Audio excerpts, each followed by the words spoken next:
Hello everyone. I'm filming today from San Miguel de Allende in the state of Guanajuato, Mexico. We are here at house sit number 10 and we still have 3 weeks in this beautiful city, but this will actually be our last house sit for now in Mexico as we're getting ready for our next big move to Japan, which is actually the topic of today's video as we compare and contrast Mexico and Japan. We get a lot of questions about why Mexico, why Japan, why one, then the other, why not just one of them? And these are all very understandable questions, but I assure you that there is a lot of thought going on in each step that we take towards finding the right place for us to rebuild our next homestead. To answer these questions, I've written a really detailed blog post on the travel journal on our website. So the format of this video is going to be a little different than usual in that I'm mostly just going to be reading through the blog post and adding a little bit of commentary along the way. So this video is for those of you who have expressed that you prefer to listen to videos rather than reading the blog posts. So if you prefer to listen, then this video is for you. But if you prefer to read, the link to our blog post is in the description down below. Okay, here we have our website, Benton Homestead. Here we have a little bit about ourselves, our former homestead, and what we hope to accomplish with our future homestead. We also have a travel journal, a page of house sitting references, and a way to contact us. If you scroll down, we have the majority of our blog categories currently fall under house sitting, life in Mexico, uprooted life, and photography. And down here at the bottom, we have links to our social media, Facebook, Instagram, YouTube, which you're watching right now, how to contact us on WhatsApp or Signal, and also a link to our Buy Me a Coffee page, which is a way to help fund our adventures if you feel so inclined. Also down here at the bottom, we have a little tab so you can toggle between English and Japanese. This is the travel journal page. So if you scroll down, you can see all of our posts about house sitting and traveling Mexico for the last 14 months. But today we are going to be looking at this most recent blog, Mexico and Japan, Compare and Contrast. One of the questions we get the most is, why Mexico? Then, when we tell people that we're living in Mexico, but we're trying to immigrate to Japan, of course the next question is, wait, what? Why Mexico, then Japan? I will be the first to admit that on the surface, it does seem a bit counterintuitive, so this is my best attempt at explaining our thought process. I'll preface this lengthy reflection post by first noting we sincerely understand that we're not experts in these two countries by any means. We've been living and traveling in Mexico for 14 months and have seen many areas not frequented by tourists. Evan has also visited Japan numerous times and previously lived in Tokyo for 1 year.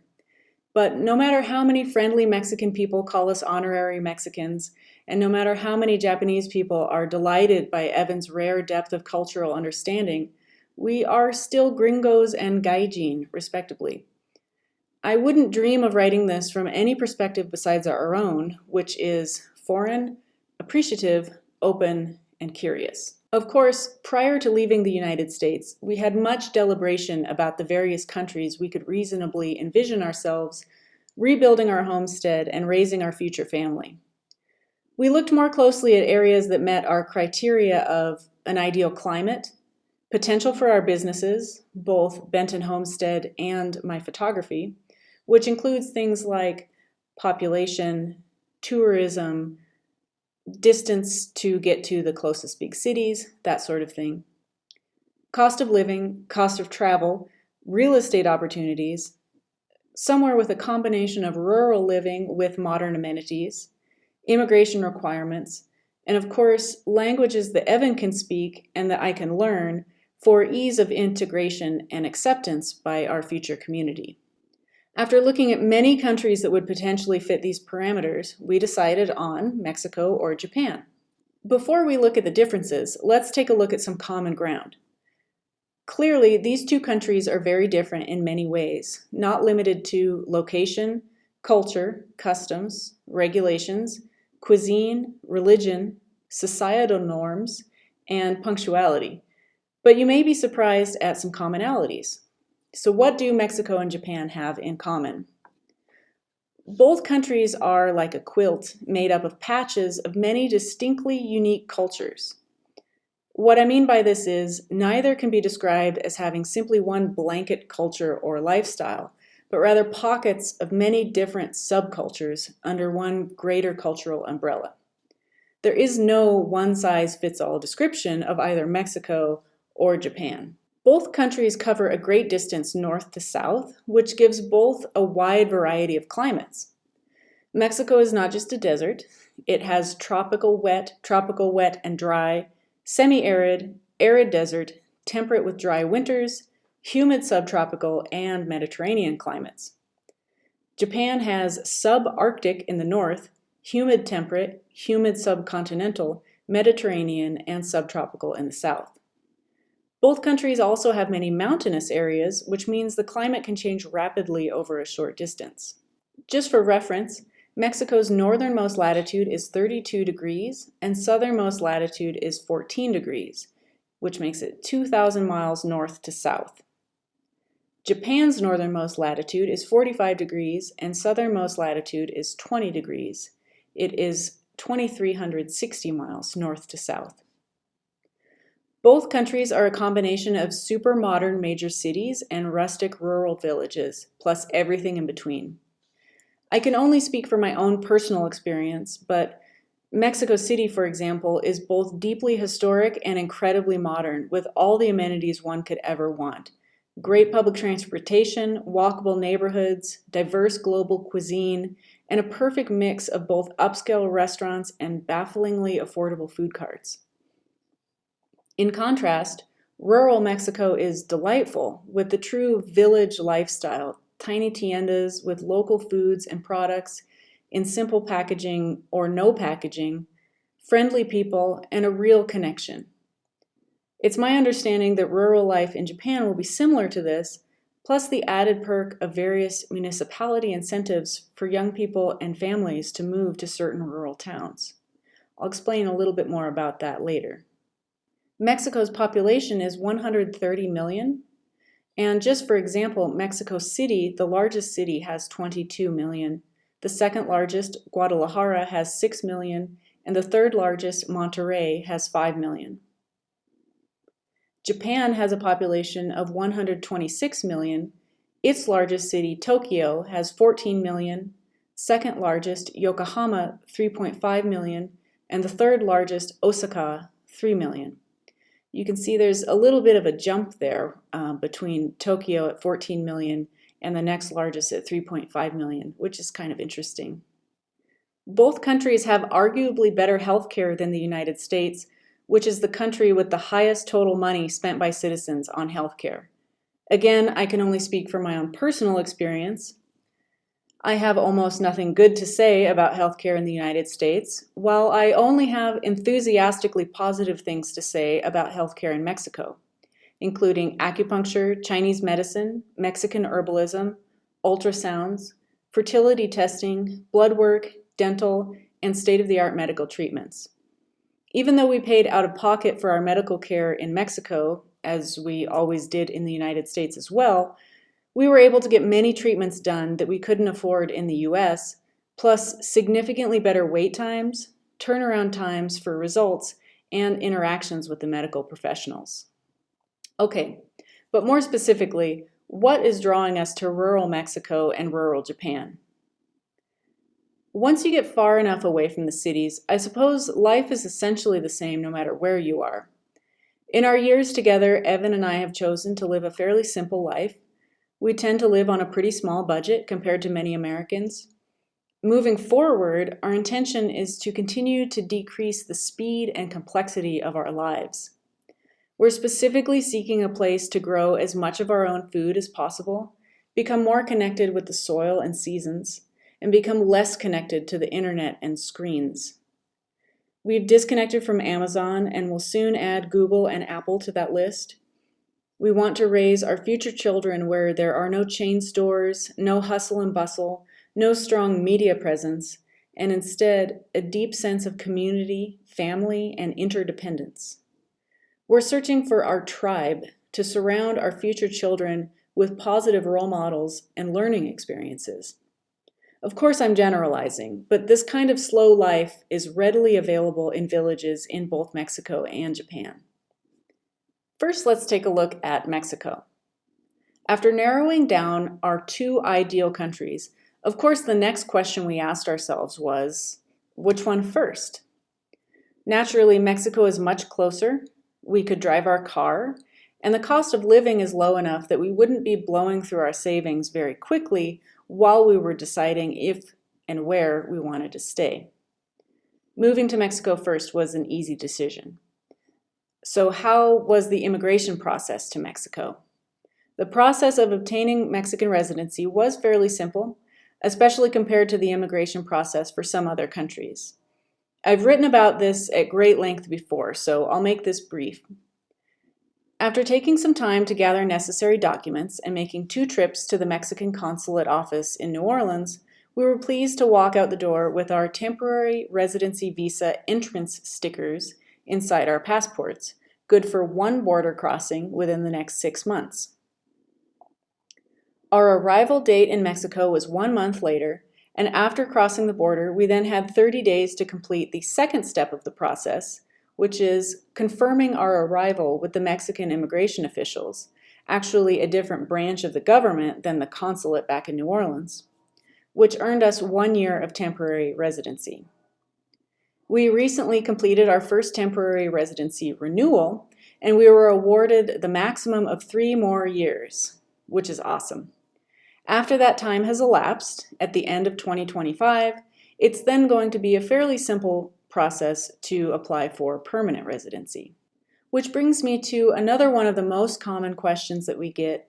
Why would we want permanent residency in Mexico if we intend to immigrate to Japan?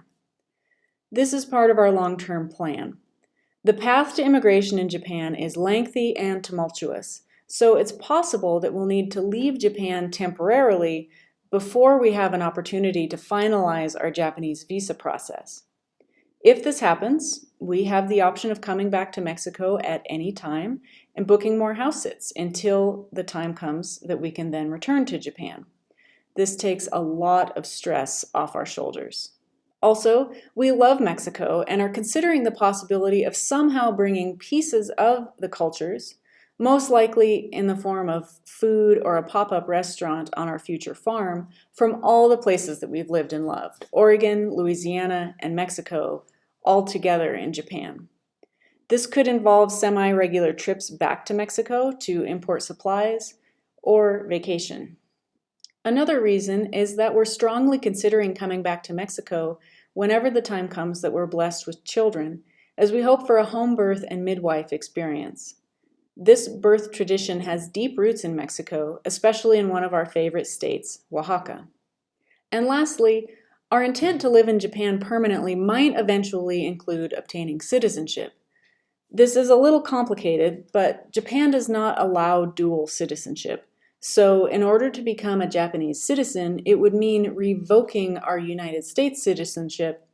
However, we will not have Mexican citizenship, only permanent residency, which is different and would not need to be revoked. This would still allow us to travel to Mexico as we please, even if we eventually become only Japanese citizens. So what's it like being a foreigner in Mexico? Well, it's been surprisingly pleasant. I'm very aware that I stand out in a crowd just about everywhere, so from day one, I've fully embraced the tourist aesthetic. I accessorize with the camera around my neck, blonde or pink hair, and a big smile on my face. Because even though we have residency, we're new here, we are tourists, we are foreigners, and there's no hiding that. But I like to think that we've approached our fledgling Mexican experience with gentleness, openness, and genuine curiosity.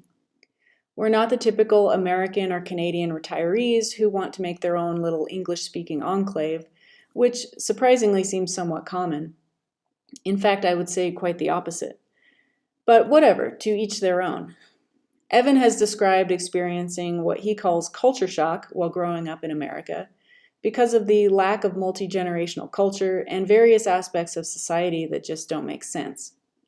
I wouldn't go so far as to say that I experienced that myself, but I often felt embarrassed knowing the stereotype of a typical American as perceived by other countries. So I've kept that in the back of my mind each time we approach a new experience. Admittedly, although I'm studying regularly and have been completely immersed in Spanish for over a year, my Spanish is still fairly rudimentary. But that hasn't stopped me from being able to communicate and even make friends with people who only speak Spanish. In fact, just being a foreigner is often reason enough for strangers to approach me and start conversations, and most people don't seem to mind my limited language abilities. Maybe I just have an approachable face, maybe they're curious, or maybe some of them just want the opportunity to practice their own English skills. I've learned enough Spanish to be able to have simple conversations, use the appropriate greeting for time of day, introduce myself, say how long we've been in Mexico, how many states we've visited, the names of the cities and regions we've stayed, and explain that we don't have a house, just a car. I can order food and drinks at restaurants, ask politely for directions, and read road signs. I can compliment people's cute dogs as they trot around in their little sweaters, and I can explain to a policeman that I don't speak very much Spanish, but I have all the documents necessary to live and drive here legally. What do we love about Mexico? Honestly, I love Mexico so much more than I thought I would. That's not to say that I had low expectations, but it's so much more endearing than I imagined it would be. I'm so thankful that we didn't just pick a city and stay there. Instead, we've driven over 9,000 miles through 21 states. It seems that each region has its own unique charm and specialties. The people here are the friendliest and most welcoming that I've ever met. Some of the best memories from our travels are the surprise conversations with people walking on the street and our temporary neighbors. The history is much more fascinating than we're taught in U.S. schools, and although I've been reading diligently, I still have much to learn. Same goes for the climate, culture, and food. Every new area brings diverse new delights to learn and explore. I'm constantly reminded that the negative propaganda regarding Mexico is often shockingly exaggerated or outright false.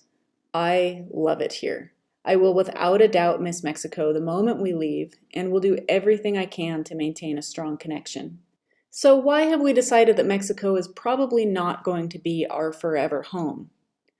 There are a few reasons that we feel Japan would be a little bit of a better fit for us, but the real kicker is property prices. For the kind of farming business we hope to build, we need a fair amount of land in a specific warm and wet climate, and unfortunately, much of the property values for a small home and land in these parts of Mexico are just outside our budget. Not to say they're overpriced, they're just beyond what we personally can afford. So while Mexico's cost of living is low, property prices are not ideal. And while Japan's cost of living is higher, rural property prices are incredibly low. To wrap up this section on Mexico, if you go to our blog, you can see this YouTube video that is not ours, but it's made by our friend that shows the beautiful village of San Andres Huayapam, Oaxaca. And this could give you a good idea, at least, of what rural Mexico looks like. Let's shift our focus over to Japan. In contrast, Japan is obviously much farther. We cannot take our car and can only reach it by plane. The cost of everyday living is higher, so once we arrive, we need to work very quickly to purchase an affordable home and launch our business. Thankfully, the situation now has returned to almost normal in Japan, but at the time we moved to Mexico, Japan's borders were closed to anyone besides citizens and visa holders. So moving to Japan after Mexico seemed only natural, as here in Mexico, we could begin the Japanese visa process, and as I mentioned earlier, not blow through our savings very quickly while doing so. Now it's only a few weeks until we get on the plane for Tokyo, followed by another short plane or train ride to our future home. So how do you plan to immigrate to Japan? We went into this process knowing that Japanese immigration can be time-consuming and complicated, so our rough estimate was 1 to 2 years to achieve our goal of Japanese visas. And just for reference, we've been in Mexico now for 14 months, and I believe the first time that we started putting feelers out there and actually reaching out to Japanese government officials to start the visa process was maybe 8 to 10 months ago. So the goal of 1 to 2 years does still seem quite reasonable.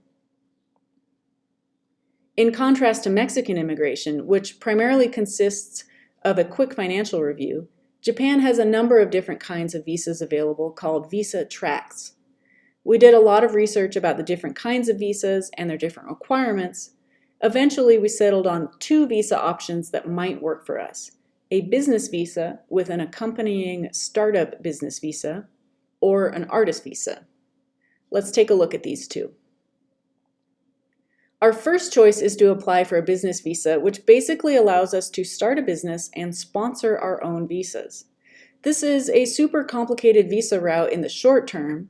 It includes drafting an extensive Japanese formatted business plan, monthly budgets for the first 2 years, and much more.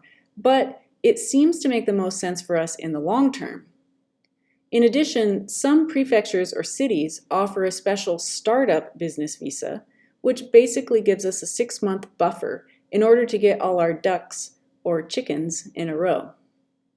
The municipality would basically vouch for us to the Japanese government, which gives us the extra 6 months to complete the things that we're not able to do with a tourist visa, such as opening a bank account, buying a car, etc., in preparation for launching our business. If this route doesn't work for some unforeseen reason, our other option could be to apply for an artist visa as a photographer. Evan would then need to get a spouse visa, which would allow him to work up to a certain number of hours at a part-time job, possibly our own business. We're not fully clear on that yet. The downside to this is that there's a minimum income requirement associated with the artist visa renewal, and even though I've been self-employed as a photographer for over 15 years, I'm not certain that I could meet the income requirement as a brand new foreign photographer in a rural area. Shortly after moving to Mexico, we started doing extensive research in preparation for Japan. We started by contacting every single small town municipality in the prefectures with our ideal climate. Then we made a list of all the startup visa locations and cross-referenced that list with our climate and tourism requirements. That narrowed it down to only a few prefectures. At that time, we contacted the startup visa officials in those prefectures, as well as realtors, other foreigners in the area, other farmers, and anyone who may be able to advise or assist in this process. When we started this process, I mentioned earlier, the Japanese borders were closed to anyone who wasn't a citizen or a visa holder. So we were initially trying to obtain a startup visa, as that would be the only way we would be able to go to Japan. But now, thank goodness, the borders have opened to tourists again, and we've been advised that it'll be easier to finish the process in person, which is why we've booked our flights and are planning to spend 3 or 6 months as tourists to tie up all the loose ends. However, if we're not able to complete the visa process in that time frame, we have Mexico to come back to, temporary or otherwise. So what are the main draws to Japan? I briefly mentioned that the cost of rural property prices are incredibly low. Without going into great detail, Japan is experiencing, for lack of a better word, a perfect storm to create this reverse housing crisis. The young folks are moving to big cities, leaving many elderly in the rural towns. The average age of a farmer is in their 60s and 70s. When they retire or pass away, many adult children do not want to deal with the hassle or the very high inheritance tax associated with inheriting their parents' home. So the homes and land become abandoned akiya and become the problem of the small towns. Countless small towns have an excess of akiya homes, in the tens of thousands, which are obviously not good for the surrounding community. So they offer very low prices or even monetary incentives for anyone willing to live in and love the property. There's also a cultural stigma against things that could have been made unclean by other people. Many real estate sites use the expression used homes or second-hand homes. Their low birth rate and low foreign immigration rate is only exacerbating the problem. There's much more involved in this very complex issue, but I think that gives you a general idea. I also briefly mentioned that Evan has a deep appreciation and understanding of the Japanese culture. He first visited as a young teenager with his school band, building a relationship with his host family that has been maintained over the years. He went on to minor in Japanese in college, which led him to live in Tokyo for a year while teaching English. During his time there, he felt welcomed and understood by the people he met, coming out of his shell, and even having the experience of an older Japanese man grabbing him by the shoulders and saying, "You understand us." Something tells me that that's not an honor bestowed on many foreigners. Japan has an incredible network of public transportation. While we will have our own vehicle, this network of trains is appealing. One of the big differences between rural life in Mexico and rural life in Japan is, in Japan, you can be in a very isolated rustic area, yet you will still be a short distance from a train that will take you to a bullet train. These trains are known for going anywhere and everywhere. As Evan has explained to me, it's possible to take a train to go to a secluded camping area, which seems so different than what we know of trains in other countries. And I suppose the biggest reason is that Japan really needs farmers.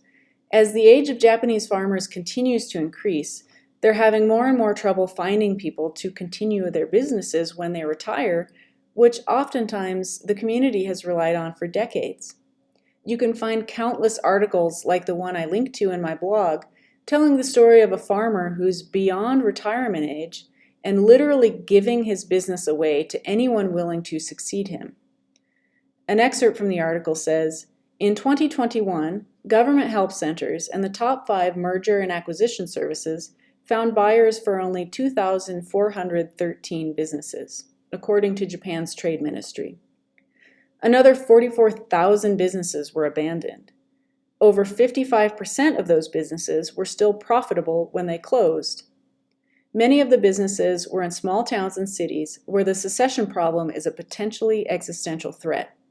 The collapse of a business, whether a major local employer or a village's only grocery store, can make it even harder for those places to survive the constant attrition of aging populations and urban flight that is hollowing out the countryside.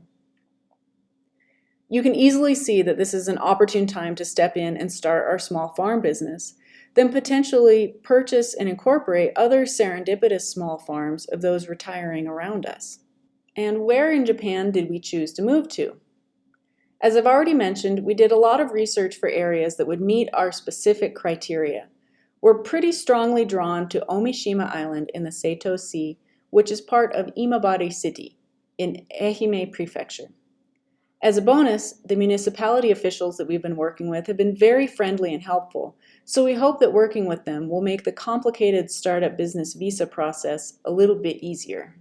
We're excited about Omishima Island for many reasons. The location in the Seto Sea has an ideal climate. It may not be the subtropical jungle that we initially wanted, but the Mediterranean climate remains above freezing year-round and the hills are a lush green.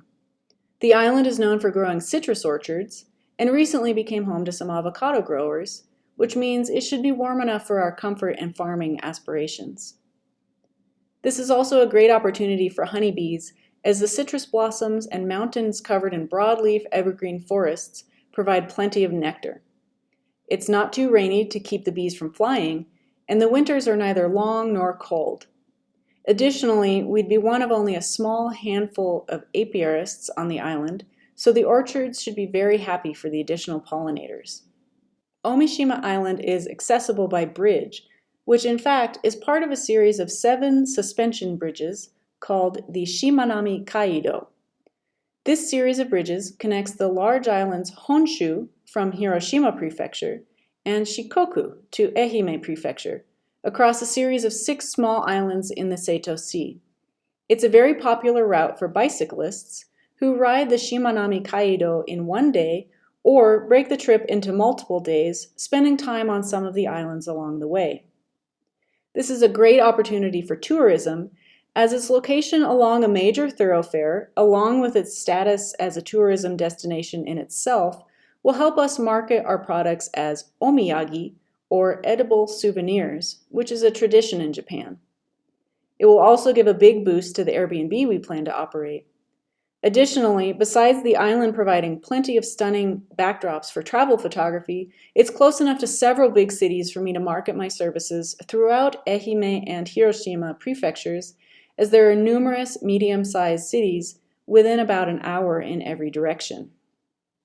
And again, if you take a look at the blog, I've shared a number of YouTube videos that showcase Imabari City and also show the seemingly endless possibilities for life in rural Japan. Farming, move off the map, returning to the roots, nourishing body and soul, off-grid homestead Japan. So it's not like we're the first people intending to do something like this. In fact, probably far from it.